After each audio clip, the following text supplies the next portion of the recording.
Hey guys, here with another video. Today we're going to be talking about Blizzard, and a former employee is alleging that he experienced a lot of racism and discrimination and it drove him from the company.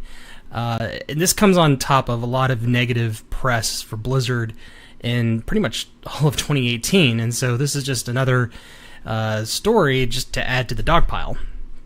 Because we have things like, Diablo Immortal. Battle for Azeroth has been absolutely terrible. You have the forced diversity in Overwatch, the linking of your Twitch account to your Battle.net account, so that way they can take potentially take action against your Blizzard account for what you say in Twitch chat. And then you have shakeups at the company. Many people have left. Mark Morhaime left, and you've had a couple of C-level employees leave. So it's not been a good year for Blizzard. So this is just another story that just kind of adds to their misery. So I saw this in my newsfeed from gamesindustry.biz. Former Blizzard employee alleges racism and discrimination drove him to leave. Jules Murillo Cuellar, I know he's Hispanic, and so I'm terrible at that, so I severely apologize for screwing that name up, because I certainly did. He says abuse triggered panic attacks, nervous breakdowns, and even plans for suicide. An ex-employee of Blizzard Entertainment has written about his experiences of working on the firm's esports team, claiming that racism and other forms of abuse forced him to depart last year. In a Twitlonger post, Jules, and I'm not going to butcher his name anymore, but Jules said he had already filed a federal complaint over his treatment and reached out to the Equal Employment Opportunity Commission. He's now shared his experiences more publicly to finally get closure and tell my story as a minority who was abused and later failed by leadership. And I definitely recommend people to read this post. It is very long, but it is very enlightening. I think gamesindustry.biz did a pretty good job of summarizing it. He joined Blizzard back in 2013 according to his LinkedIn profile, but his ordeal began when joining the Hearthstone esports team, which handles operations and tournaments for the popular digital card game, in 2016. After gaining a full-time position on the team, he claims he was left out of meetings and calls about important components of the current tour, and that a colleague would joke about my sexism or natural inclination to be sexist due to my Mexican heritage. Whew, boy, that's spicy. The assumption, because that my attitudes, beliefs were that of a Mexican machista, which is a male chauvinist. I didn't make much of this since he said it in jest, but this would weigh on me. He continues that the jokes about his machismo and being Mexican would only become more frequent, and he was eventually diagnosed with major depression and anxiety. A few months later, after joining the team, he spoke to his manager about his treatment. I was told I was being moody, and that nobody knew how to approach me. When I told him what was happening, I was told not to pay attention and that would take care of it. That wouldn't be the case, and the racial attacks continued. He felt he had become the team's punching bag and was still being left out of key meetings. He also alleges that his instrumental contributions to Hearthstone esports activities in 2016 was completely omitted during an internal review, while both his manager and the colleague that led the abuse received promotions. Combined with how regularly he would work into the early hours of the morning, this began to take its toll on him, on his health. Over the following 2 years, he would suffer regular panic attacks and multiple nervous breakdowns, develop post-traumatic stress disorder, and even began to consider suicide at various points, culminating in an attempt in December 2017. He would raise concerns with superiors on a weekly basis, but little to nothing was done to address them. He left Blizzard in April 2018, going on to briefly work at Rocket League developer Psyonix before setting up his own firm, Miri Entertainment. Excuse me. He finishes by adding his decision to share his story was in part triggered by this week's revelation that Overwatch character Soldier 76 is gay, continuing Blizzard's long-running stance that the multiplayer shooter can be a beacon of diversity, a beacon of forced diversity. Anyways, the idea of inclusion, of representation, and every voice matters, and think globally never meant that for me and other people of color I've spoken to, he writes. Because up until recently, in the last 2 years, has the community had some representation initiatives, but are we really represented? Most people didn't know why I departed Blizzard Entertainment, but I couldn't stand idly while others didn't have the slightest clue why my vitriol towards a company I truly loved, and that I poured everything to only be shown the back door. I had filed a federal complaint. This is public knowledge. Nobody could tell me I cannot share what happened to me personally. So there's a lot here to digest, okay? Okay, so it's very easy to say, okay, Blizzard is being very hypocritical here, right? They're very, to them, they have things like chief diversity officers and crap like that, and they also have this forced diversity in especially in Overwatch. It seems like it's mostly in Overwatch that you see this, but and we're not really seeing the other side of the story. Now, I'm not saying this is not true, right? Because I have had personal experiences in the corporate world where somebody felt like that they were being they felt like they were being discriminated against, which there was no basis in that. It was just somebody who was, I don't want to say overly sensitive, but they were not able to look internally to say, okay, maybe I'm doing something wrong and my work is not being appreciated because my work's not that good. Now, with that being said, because there's two sides to his argument, right? You have the one side saying that there was racist,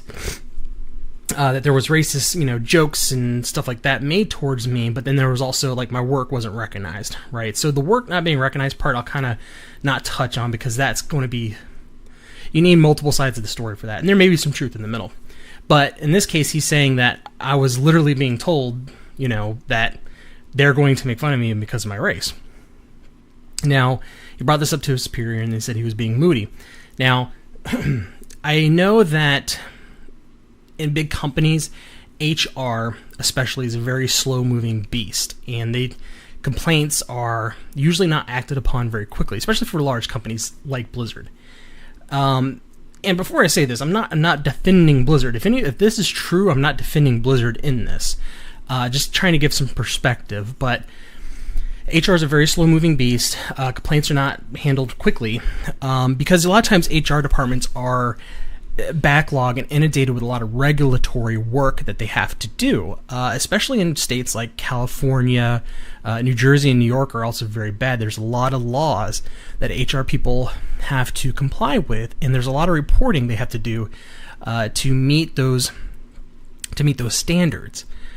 To meet the standards set by those laws. And so a lot of HR companies are just being inundated with a lot of government bureaucratic work and reporting, which leaves not much time for working on complaints like this.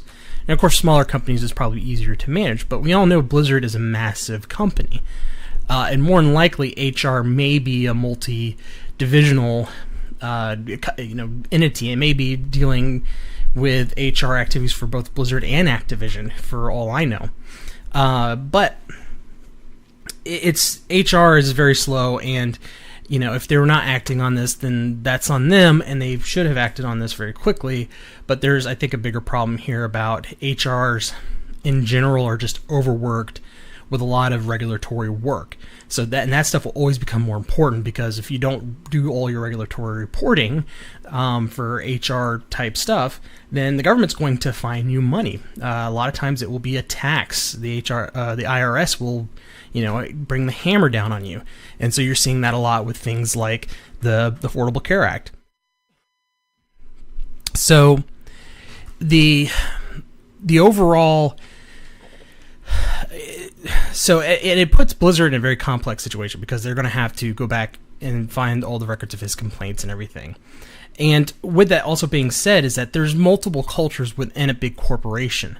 And so I feel that a lot of the corporate types, the C-level positions, they don't really care about that diversity. They just only care about their appearance of being diverse, right? I really think that C-level employees do not care. They care more about the PR of it than they care about the actual effect it has on their employees or on their customers.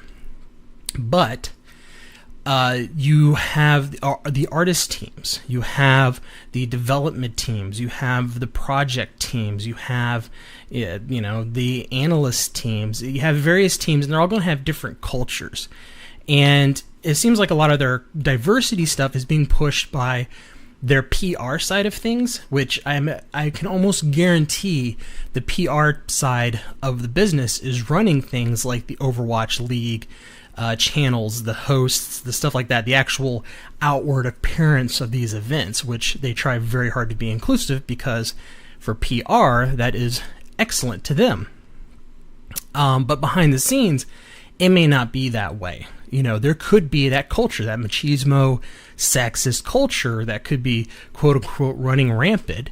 And whereas in the art teams, you might have a very, progressive lefty, not necessarily lefty. Well, yeah, I mean, pretty much, extreme left, progressive left type of mentality because, artists tend to go that direction.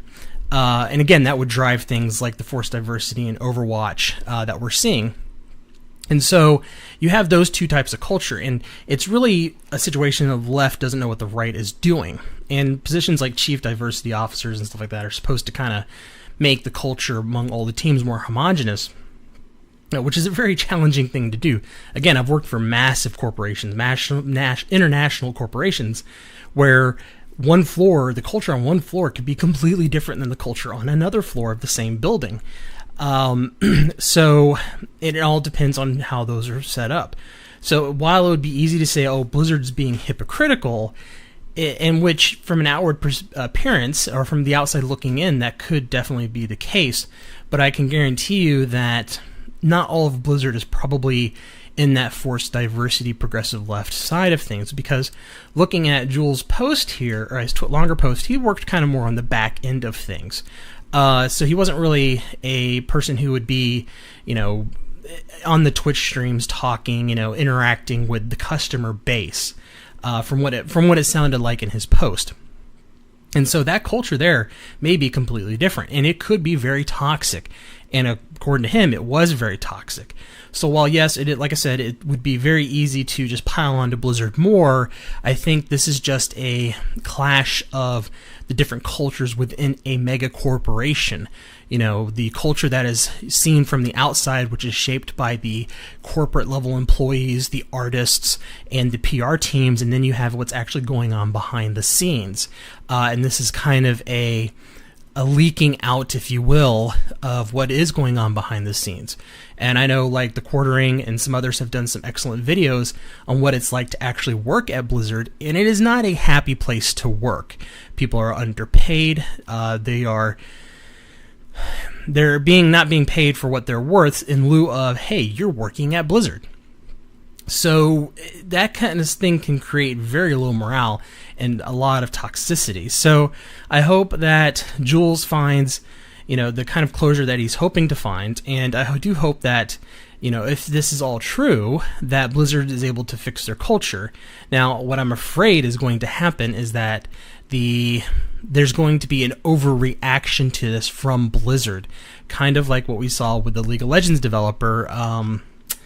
Their name is leaving me at the moment, but there was that expose about the toxicity within their teams, and it seems like they have done a complete an overreaction. Now they've gone super far left to the point of being stifling. And I have a feeling Blizzard is going to bring the hammer down on all these other teams whose culture may not be what the PR and the corporate types want it to be. And it could end up creating an even more toxic environment. It's hard to say at this point, but I hope for Jules everything works out for him so he can be happy. But again, I also hope that Blizzard takes a very even-handed approach in fixing any problems and not bringing the hammer down and going, progressive leftist insanity that we were starting to see at a lot of companies. Like Google, for example, Google is a very prime example of that. So I'm just hoping Blizzard doesn't do that. So anyways, that was my take on this. If you have any comments or criticism or insight, please leave a comment.